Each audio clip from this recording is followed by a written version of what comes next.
Bom, vamos lá.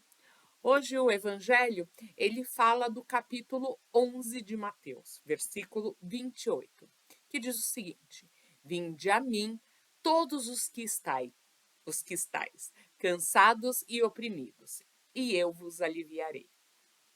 Esse trecho é também tema de Caminho, Verdade e Vida, capítulo 172, chamado Lágrimas, que foi ditado por Emmanuel para Chico. Eu tenho certeza que todos nós estamos nessa condição de alguma forma ou em algum momento, cansados, oprimidos e buscando um alívio, buscando uma leveza diante das nossas vidas, não é mesmo? Mas não podemos nos enganar. Precisamos entender que estamos no mundo de provas e expiações. Por mais que estejamos ali caminhando às portas do mundo de regeneração, ainda há um estágio de evolução onde ainda a dor e o sofrimento ferem a nossa alma, nos levando à tristeza, mágoa, revolta e lágrimas. E hoje nós vamos falar especificamente sobre essas lágrimas causadas pelo sofrimento, causadas pelas agruras que acabamos vivenciando diante das nossas escolhas e diante do mundo que o nosso estágio de evolução nos coloca. Bom, primeiro que nós não podemos nos esquecer de dizer quantos estudiosos, cientistas, religiosos, quantos pensadores, filósofos e sociólogos vêm estudando a questão relativa ao sofrimento humano. Sem dúvida alguma, a gente busca a solução da dor e do sofrimento para que nos sintamos mais protegidos, mas para que também nos sintamos aliviados. Mas por mais que a ciência e a religião busque o alívio da dor ou o combate à dor, que a gente não tenha nenhuma ilusão quanto ao fato de que negar a dor vai solucionar o motivo dela existir. Tampouco que esquecer, que nos distrair diante de um momento de sofrimento vai ser realmente útil por muito tempo. Nós podemos usar das situações efêmeras, dessa felicidade efêmera, principalmente ligada à matéria, como fazer uma viagem, ir às compras, permitir momentos de lazer em shopping, centros comerciais, cinemas, teatros, restaurantes, academias. Nós podemos nos enebriar de prazeres morais, mas ainda assim será momentâneo. A neurociência explica que quanto mais alimentamos esses prazeres, mais viciado fica o nosso cérebro e mais exigente ele fica quanto a esses momentos. Mas isso não quer dizer que nós precisemos nos privar de momentos de alegria ou felicidade, mas que não os usemos para postergar a reflexão, o aprendizado e principalmente a consciência necessária à mudança que urge em nós mesmos. No capítulo 5 do Evangelho segundo o Espiritismo, nós temos a tratativa relacionada às aflições da vida. E nesse texto, a gente tem um texto muito revelador que chama Desgraça Real, trazido como instruções dos espíritos, que conta que daquilo que nós reputamos humanamente como desgraças, né, as misérias, as pobrezas, são, na verdade, degraus que nós precisamos galgar, que nós precisamos vencer para conquistar as virtudes necessárias à nossa evolução. Ou seja, neste capítulo, nós obtemos consciência que a resignação, a compreensão, o entendimento nos leva à mansuetude e à serenidade diante deste sofrimento. é uma afirmação da lei da causa e efeito e nos leva a ter perseverança e nos manter no caminho do bem. Até porque a gente não pode entender isso como um impedimento às lágrimas, aos momentos de fragilidade e mesmo vulnerabilidade que vivemos. De maneira alguma, quando nós pedimos, através desses textos ligados à resignação, nas palestras, nos textos que se propagam através de conceitos do Espiritismo, a resignação não significa que nós não podemos sentir a dor, mas que nós não podemos fazer da dor um estágio diante de qualquer problema que nós vivemos, nos impedindo de evoluir e aprender com esta oportunidade.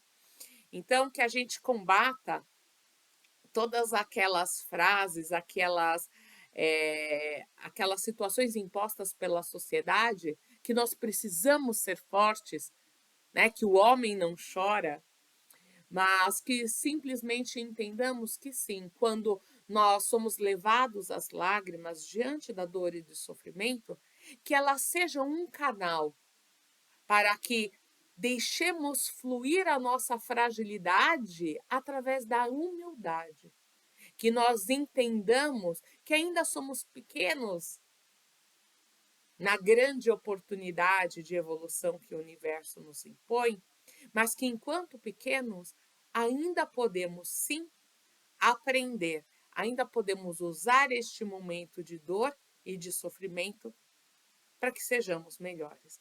Então, que a dor, as lágrimas, elas não sejam instrumentos de revolta, de mágoa, de indignação ou de prostração, mas sim elas sejam canais que liberem tudo que oprime a nossa alma para que possamos enxergar o caminho que devemos seguir. Em muitas situações, nós acabamos entendendo que o estágio de aprendizagem e evolução, ele é de tal forma imperativo que nós não podemos sentir a dor, sentir esse sofrimento, porque precisamos nos mostrar fortes.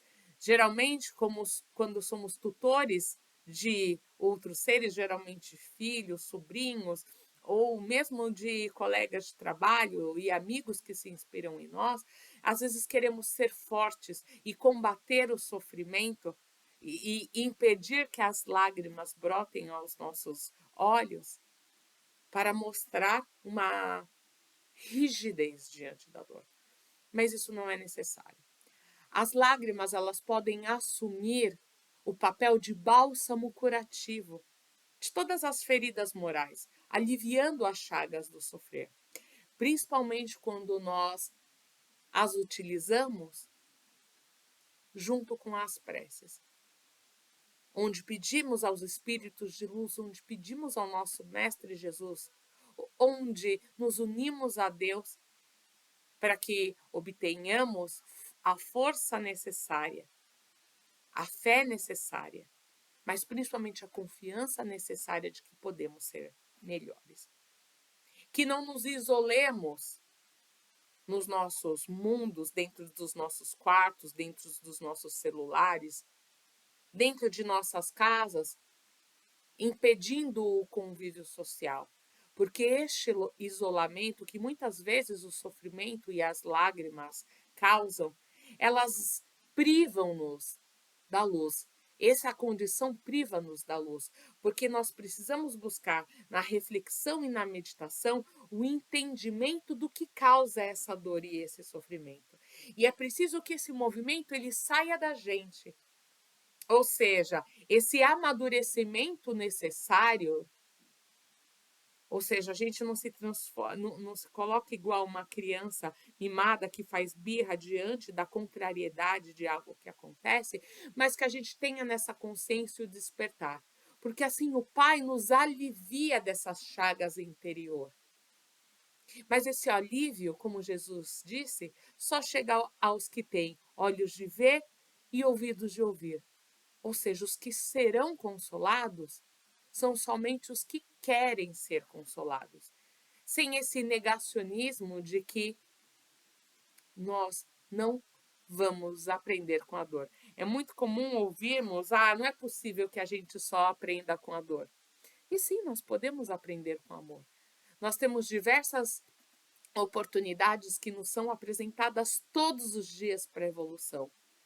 Mas geralmente é o sofrimento que nos leva à parada necessária para que a gente reflita e pense no que a gente tem feito, o que a gente tem pensado. Sabe aquela reflexão autoconsciente? O que eu tenho feito da minha vida? São nos momentos de dor. Então, não evoluímos apenas pela dor, mas a dor nos leva a uma reflexão e principalmente a busca pelo conhecimento de nós mesmos e do que nos causa essa dor. Mas não podemos esquecer que o Consolador está presente. Ele veio através dessa passagem de Jesus na Terra e foi deixado como o Espírito da Verdade, que continuamente vem se feito presente através da nossa consciência, de discernir o bem do mal e de buscar essa evolução. Então, que a gente deixe fluir nas lágrimas tudo que impede o fluxo do amor dentro de nós. Há um texto evangélico, que é a segunda carta de Paulo aos Coríntios, que fala que a tristeza segundo o mundo e a tristeza segundo Deus. E as tristezas do mundo, elas estão ligadas às nossas paixões materiais, a tudo que é efêmero. Essa nossa vontade de só se vive uma vez. E isso realmente faz com que a gente cometa erros e fique num ciclo vicioso, fique num ciclo que impede a nossa evolução. E quando a gente fala dessas tristezas segundo Deus, que fazem com que a gente volte para nós mesmos, que fazem com que a gente olhe para dentro de nós e na nossa alma toda a capacidade que nós temos de sermos melhores, ela tira essa nossa tristeza definitiva e nos coloca num estágio de tristeza transitória. Então, por isso que a lágrima não é sinônimo de tristeza quando ela é utilizada para esta comunhão conosco mesmo, para esse acolhimento, para esse momento onde a gente se permite transbordar aquele sofrimento através do choro. Por isso, essa busca pela sensibilidade e não pelos corações duros e peludos, como muitas pessoas falam, no sentido de que a gente fica insensível à dor do outro e insensível à nossa própria dor. Sendo cada vez mais críticos conosco mesmos, sendo os carrascos das nossas próprias vidas.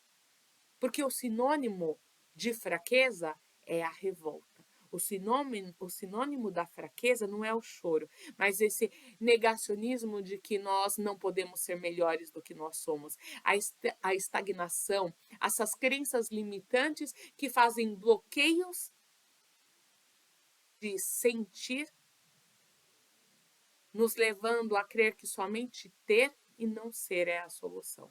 Quanto mais nos conhecemos, mais nos fortalecemos e entendemos a chance que nós temos de nos renovar. A lágrima, ela pode ser o sinônimo de humildade, onde nós entendemos as nossas limitações, entendemos a lei da justiça, mas também temos a confiança e a esperança. E neste momento de lágrima, fazemos a prece atraindo os espíritos de luz ao nosso socorro. Atraímos a misericórdia divina diante do nosso sofrimento para que seja fortalecido o nosso ânimo.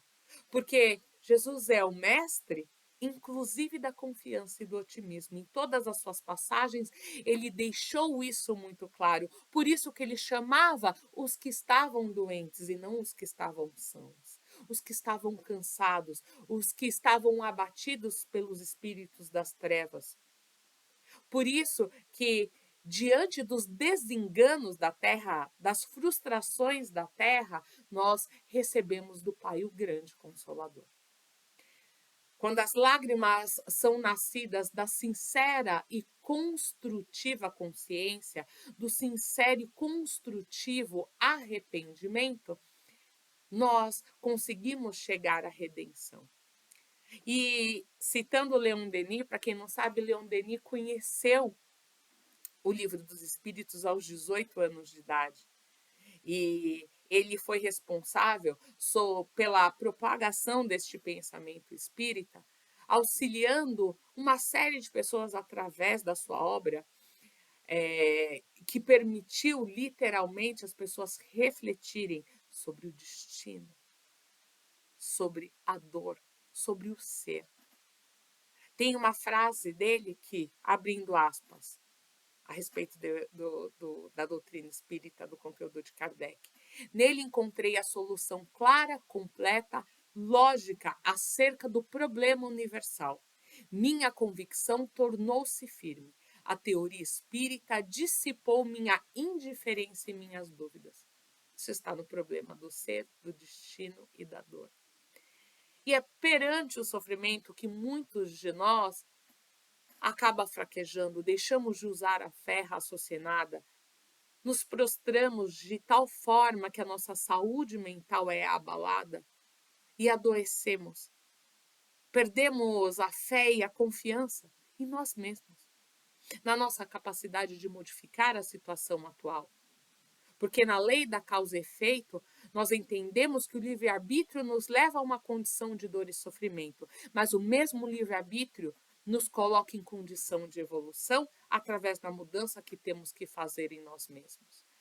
Enquanto pequenos, somos reflexo da dor que causamos em nós, mas na grandeza do homem, porque nós fomos criados para sermos nós fomos criados para sermos perfeitos. E é diante disso que esse processo infalível de vivenciar a dor e o sofrimento através da justiça nos faz melhores. Através da doutrina, conhecemos o entendimento que é necessário para que modifiquemos em nós essa nossa crença do agora, essa nossa crença material. Pela dor, descobre-se com mais segurança o lugar onde brilha o raio da verdade, mas o raio da verdade que não se apaga. Por isso é tão importante que a gente busque esta consciência e esse sentimento onde a gente sai desses silos, a gente sai da caverna rumo ao crescimento do nosso ser. Por isso que é tão importante a gente buscar no conhecimento das obras edificantes do Evangelho a saída, porque Jesus fez o caminho, a verdade e a vida na sua presença da terra e as suas obras estão descritas no Evangelho. Então, que a gente possa transformar pouco a pouco as forças do mal em forças do bem, porque ainda temos o mal habitando em nós, ainda temos a sombra habitando em nós. E a gente precisa converter esse ciclo de vício em ciclo de virtude. Por isso que nós, transformando o egoísmo no amor, nós temos total condição, através da invocação ardente da prece, nos momentos de lágrimas, atraindo para nós os espíritos de luz, que nos levam até Deus, nosso Pai, para que possamos suportar as nossas dores, as nossas misérias, as nossas moléstias. Porque abrindo nossa alma, nós temos condições de nos fazermos melhores, compreendendo esta vista de Deus para o entendimento de que o universo é justiça e amor.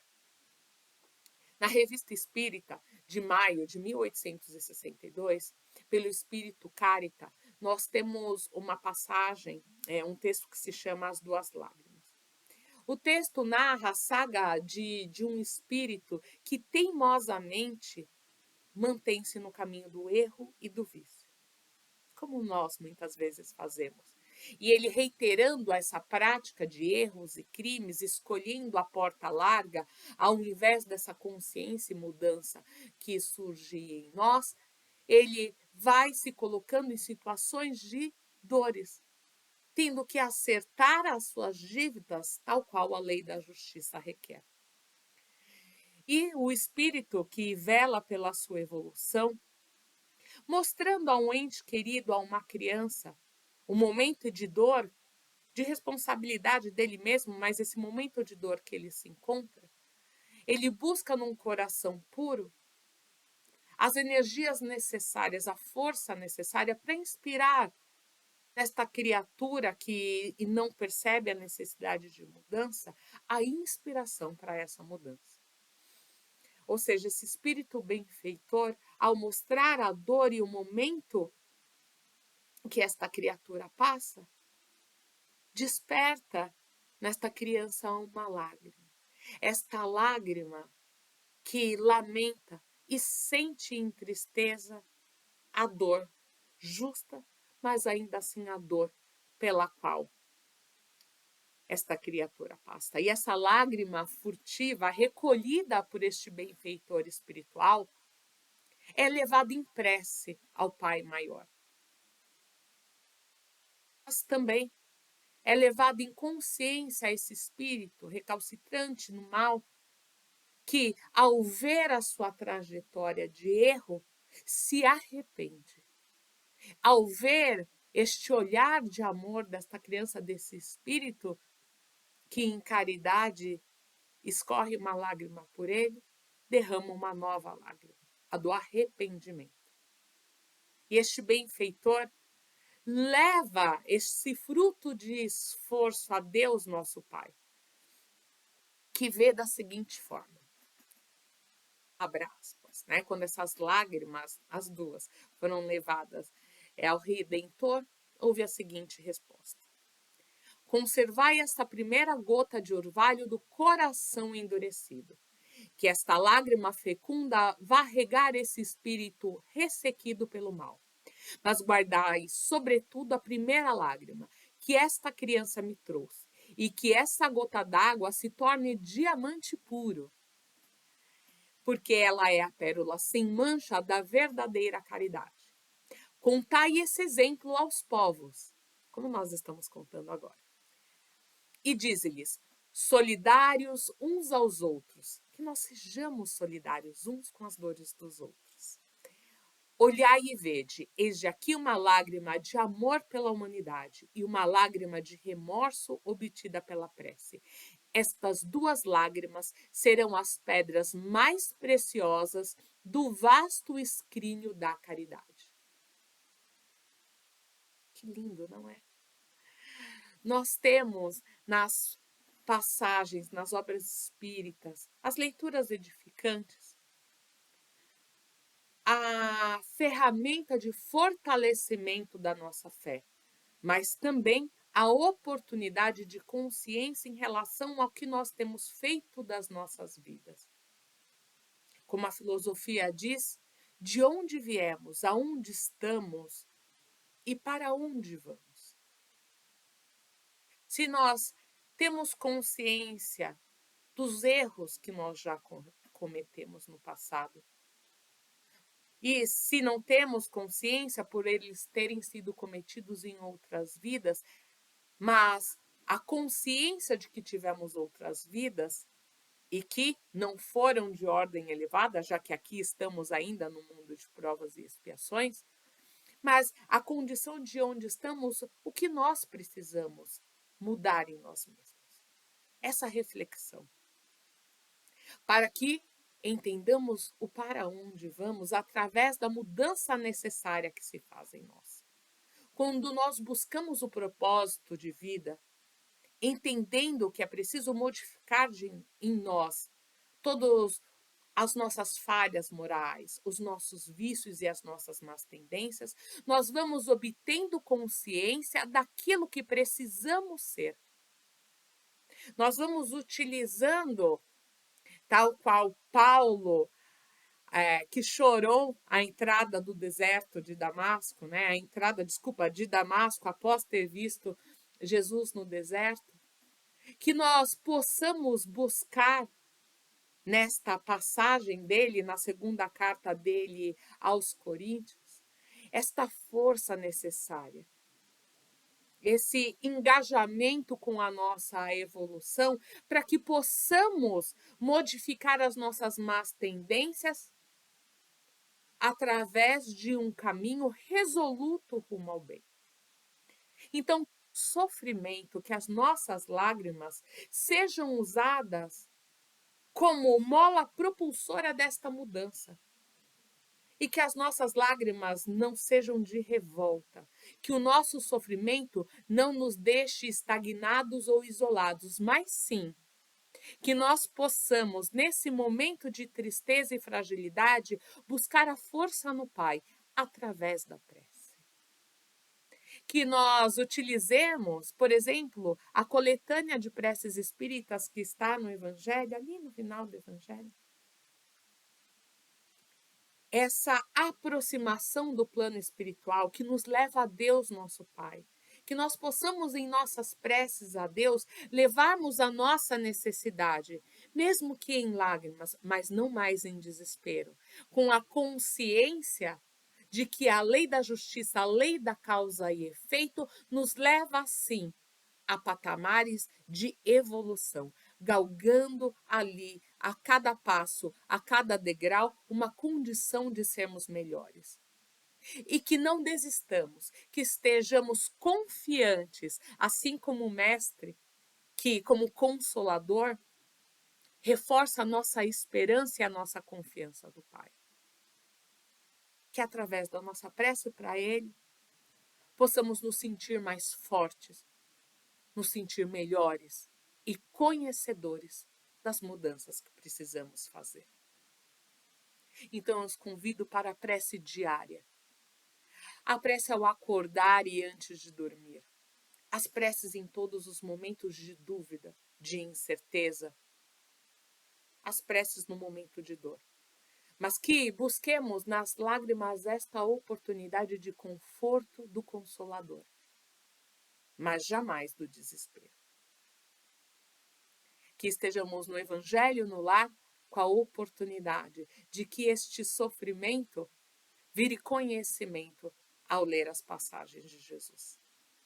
Com essas ferramentas, eu tenho certeza que nos sentiremos melhores e mais fortes, entendendo o caminho, a verdade e a vida que Jesus nos apresenta. Muito obrigada.